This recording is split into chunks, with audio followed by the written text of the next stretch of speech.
Lucas Ramirez strutted through the streets of the Bronx, the cool night air biting at his neck as he pulled his coat tighter around his shoulders. He had just come from the most exhilarating art and fashion show of his life. His designs had been the talk of the night, and the energy of the event still buzzed in his veins. Each step he took was light, buoyant, as if he were walking on air. His future felt limitless. But as he turned a corner, everything shifted. The streetlights began flickering erratically, and the familiar sounds of the city dimmed, replaced by a low, thrumming hum. A sense of unease gripped Lucas, and he glanced upward. His breath caught in his throat as a massive, silver disc hovered silently above him, casting an eerie glow onto the deserted street.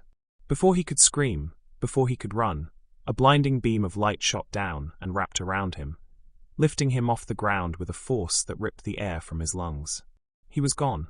When Lucas woke, panic seized his chest. He found himself in a cold, sterile room, his heart pounding as his eyes darted around, taking in the grotesque figures surrounding him. Tiered rows of aliens, unfathomable creatures with strange, shifting skin, glowing eyes, and unnerving, inhuman limbs, watched him with an intensity that made his skin crawl. His mind screamed in terror. This wasn't some fashion show. This was real, and the sheer wrongness of it clawed at his sanity.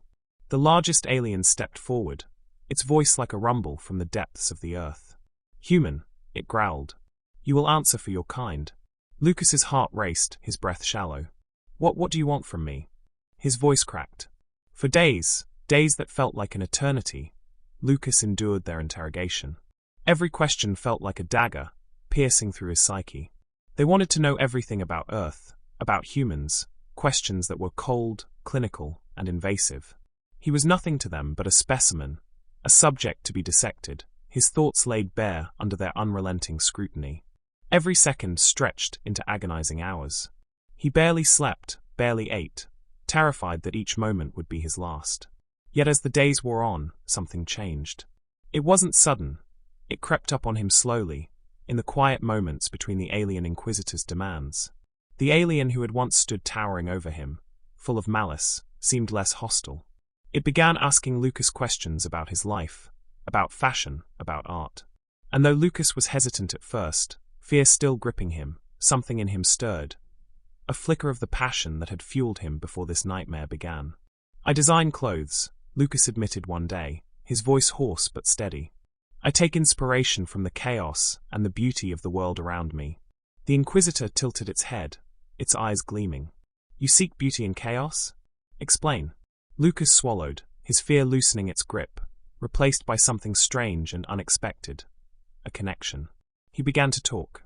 He spoke about the art world, about how people express themselves through fashion, how colors and shapes could tell stories. The alien listened, its many eyes blinking in sync as it seemed to absorb his every word. Over time, the walls between them began to crumble. The interrogations became conversations. Lucas, once trembling before these creatures, now found himself almost at ease. The fear wasn't gone. It was still there lurking, but something deeper was taking root. He started to notice the aliens' own forms of expression, intricate patterns on their exoskeletons, the way they moved in harmony with one another. It was strange, bizarre, but there was a kind of beauty to it. Then, one night, the Inquisitor came to Lucas's chamber. Its voice was softer now, less commanding, almost gentle. "You are unlike the others we've taken," it said. "You see things in ways we do not." Lucas blinked, unsure how to respond. "What does that mean?" The Inquisitor paused, its eyes flickering with a strange light. "We offer you a choice. You may return to your world, your Earth, and continue your life as you knew it.